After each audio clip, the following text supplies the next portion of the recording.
Here's another edition of PACTV Community News. I'm Larry King. And I'm Kim Neo. This week we transport you to a Plymouth Christmas in 1943. What was it like for ordinary people during that extraordinary time? And we'll take you to a holiday gifting event in Kingston. Just that independence of being able to shop for yourself, not have to rely on someone else to do it. It's a gift from you to that loved one. It's just a very powerful thing that they've done here for the residents. PACTV Community News presents an update on the Pembroke High School's educational television program. It's really a good opportunity for kids who maybe haven't found what their thing is yet. And views the progress at the Duxbury School construction site. And then next summer it'll be a big transition as we close the existing high school and the Duxbury Middle School. We'll take you to the groundbreaking for the new facility of the South Shore Community Action Council. We're here to fulfill a dream for a multi-use, accessible, well-located community service building. And we bring you to a book signing in Kingston. It's something that brings just so much hope and comfort to people, and that's what I wanted to get out, the message that it can be a wonderful tool to help somebody heal. Those stories and more are featured on this week's edition of PACTV Community News.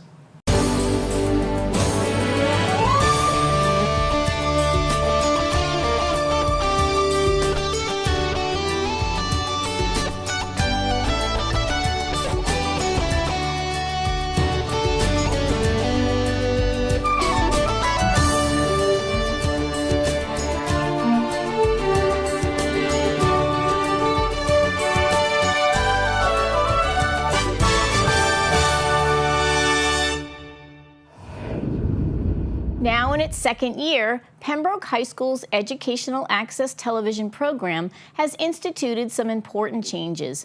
PACTV Community News heard more details from the school's program participants. My name is Selena Mancuso. I'm a senior at Pembroke High School and I do an independent study with Titan TV. My independent study, I do a lot of work with things that are going around the school, help covering events, but also like looking at film to see how I want to make my own documentary. I write essays once a month, and they usually try to direct me towards figuring out what I want to do with my own work, and seeing how things are put together and how things work, not just looking at the overall message, but the little mechanics of what goes into making film. It is a great way for kids to get involved without always being out there. You kind of get to be behind the scenes and film things and ask questions and learn about your own town and school and people that you're surrounded by every day without being on stage or making art and putting it out there for people. You kind of get a more like hidden role. I think other students don't really know about the program yet. They can be involved with covering events, they can be involved with making their own shows. I know a lot of kids have come up with their own ideas and made it happen just by coming up and asking. I mean, it's really a good opportunity for kids who maybe haven't found what their thing is yet, because I know I didn't until last year, and now I couldn't imagine doing anything else because this is just like what I do every day. And also I think if this was made into a class for kids to take rather than just an after school or like on your own time type thing, it would see a lot more student involvement and even teacher involvement, because I know a lot of the teachers use this in their classrooms as projects and ways to make the topic more interesting. I like how we get to like film ourselves, especially in like Man on the Street, and we get to edit the Man on the Street portion. Yeah, I like learning the new things with the editing software and the camera, and just a blast, you know, doing some interviews and then putting it out on TV for everyone to watch. A lot of fun. I've, of course, learned a lot about the editing software, and I like that aspect of it, but just the learning about what it's like to be on camera and be live is it's a lot of fun and a learning experience. We have a TV show called PSN, something that we had thought up during the summer, and myself and Caroline got together in the fall and started to produce the show, and it's something that I think has been pretty popular so far. Well, we arranged the students who help us out to help us run the show, myself and Brian Fitzgibbons, who's with me right now. We set up interviews, do a lot of the producing and kind of the thought that goes into it. So it really kind of generated out in here, but with the help of the studio has been tremendous. You know, when we started it, we kind of mirrored it from ESPN. We just kind of do game wrap-ups and those type of things. And then we added in weekly scheduling, community awareness, that they can see the good things that PACTV is doing here, things that the kids are doing, and the involvement that the athletic program has, more so than just we're just scheduling buses and games, that we're really trying to reach out to a lot of different people within the community and showing off Pembroke and Pembroke athletics. I think up front there was a lot of excitement with it. My hope is that I want to get students who want to get into communications and go down that road and really get involved in it. I want it to be more student driven. Right now I'm doing a lot of it, among other things, and I would like to find a student who wants to get into sportscasting or communications or sports information to really kind of take the rein in it, and I would kind of guide them along, but I want it to be 100% student involvement. A lot of times when I talk to the other athletic directors or I go to a meeting and I tell them that we have a TV show, they're actually kind of jealous of it. I think it's a really good vehicle for communication within the community, and hopefully we can get it streaming here within the school for the kids to see it. But absolutely 100%. We're at an advantage over a lot of schools. Plymouth's Mayflower Society House sponsored Christmas 1943, acknowledging the 70th anniversary of this pivotal year during World War II and the sacrifices made by our servicemen and women at home and abroad. PACTV Community News found out about Plymouth's war efforts that year. Well, we're here on the anniversary of the winter of 1943. Here at the Mayflower Society House in Plymouth. And we're commemorating the pivotal year of World War II to remind Plymouth residents and those of the area that this house is used as the headquarters of the American Red Cross. I have a Red Cross uniform on. We got 2 of the uniforms, and we had a mannequin to put one on. And the fact that I am a nurse in my real life, I volunteered to put on the uniform, and people walk in the door and some say, "Oh, I feel sick," and they really, playing up with the nurses thing. So what I did today was talk about what Plymouth was like during World War II. It was an extraordinary time, and what I wanted to learn from the people that I interviewed for the story called The Home Front, what I wanted to learn was, what was it like for ordinary people during that extraordinary time?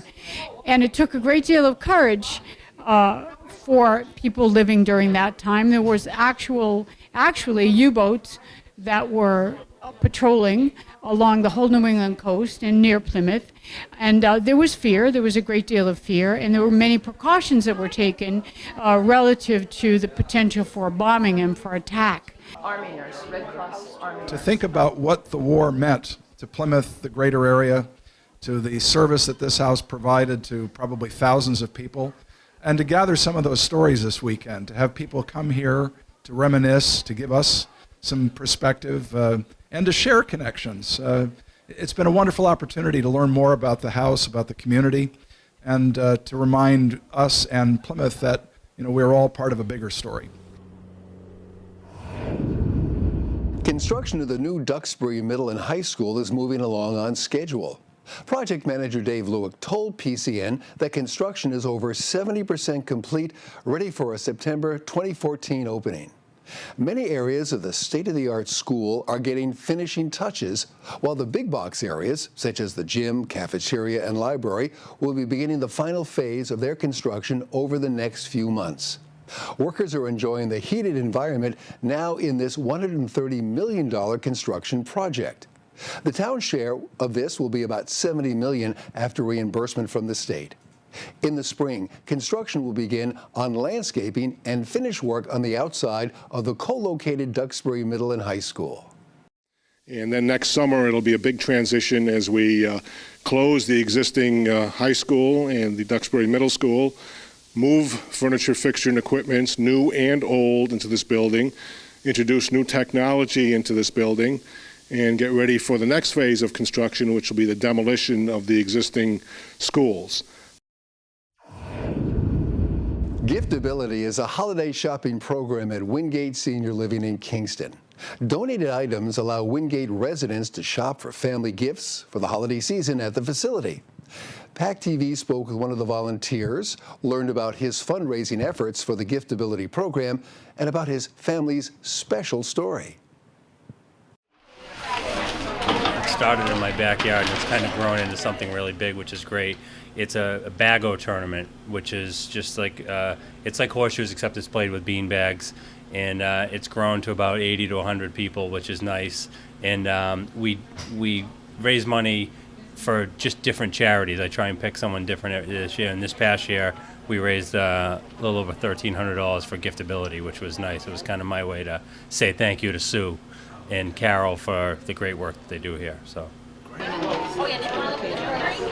I think what brought us to this charity, Giftability, is it was very close to our hearts. Our mother was in this nursing home on several occasions in the rehab floor, and we got to experience Giftability firsthand last year.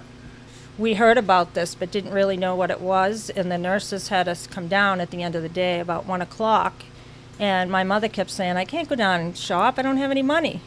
So they kept saying, it's free, Mrs. Evans. So we came down just to check it out, and the next thing you know, they handed us a list, and we put the names of all her grandchildren and her great-grandchildren on it, and we went from table to table and got all of her gifts, and she couldn't believe it. She kept wanting to give the money, but it's all free.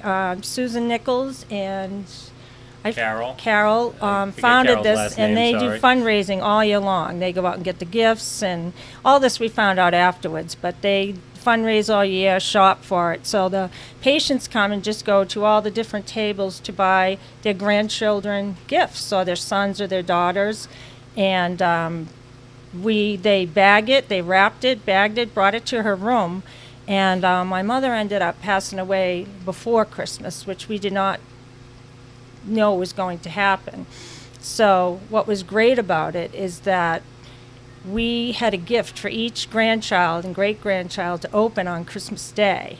And one thing my mother and I did was we wanted to get them something all the same, so we got them all a sock monkey. And so each grandchild, ages from 33 to the great-grandchildren who are 6, all have a sock monkey.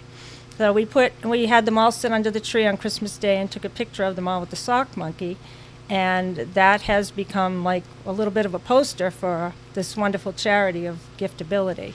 As you can imagine, Mom passed away a few days before Christmas, so for the kids to open a gift on Christmas Day from Nana was just very emotional but very exciting as well. And then now this year to be on this side of it, to help out and just see all the work that they put into it, and just all the unbelievable stuff that they've bought throughout the year, and the residents coming down, and just that independence of being able to shop for yourself, not have to rely on someone else to do it. It's a gift from you to that loved one, that grandchild, that son.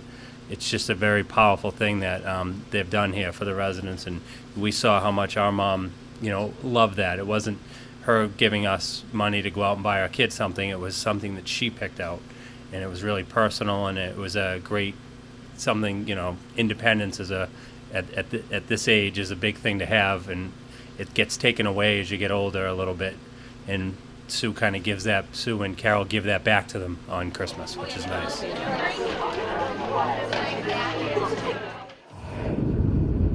The South Shore Community Action Council recently started construction on a new location at 71 Obery Street in Plymouth. This community organization provides a wide range of services to local residents, including fuel assistance, transportation, food distribution, and education and employment programs. PACTV Community News attended the groundbreaking ceremony for the new facility.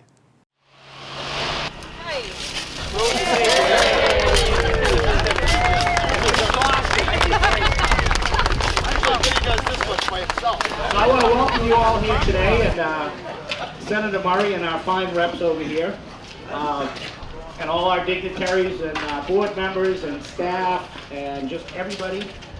This is as we said, an exciting and I would say historic moment for the South Shore Community Action Council.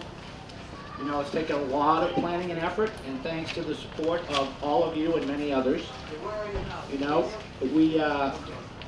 we're here to fulfill a dream for a multi-use, accessible, well-located community service building. And that all starts officially today. I was off on my schedule here and I almost jumped too far ahead.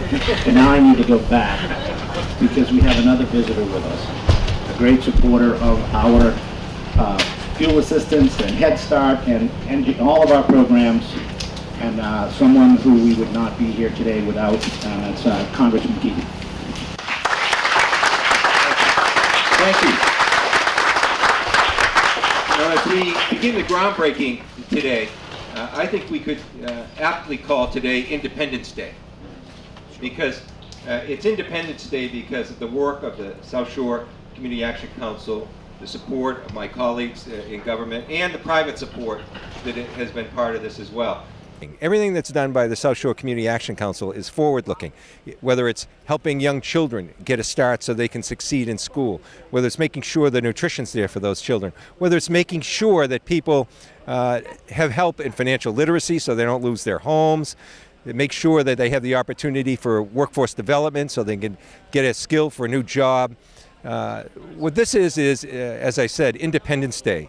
This will establish a platform where people can become independent, stay independent, and flourish in their lives and go forwards. And this is something that really pays dividends. A small investment now will have multiplier effects down the road as people begin to move forward and improve their communities, their lives, their neighborhoods, and the lives of their children. So it's really an exciting time, but it's the approach that has the greatest personal effect, but also, don't forget, it has a great financial effect too, because helping people at these critical stages helps everyone, not only in terms of improving the lives of their neighbors, but also it's a great financial investment because it will save money and save the necessity of public intervention later on.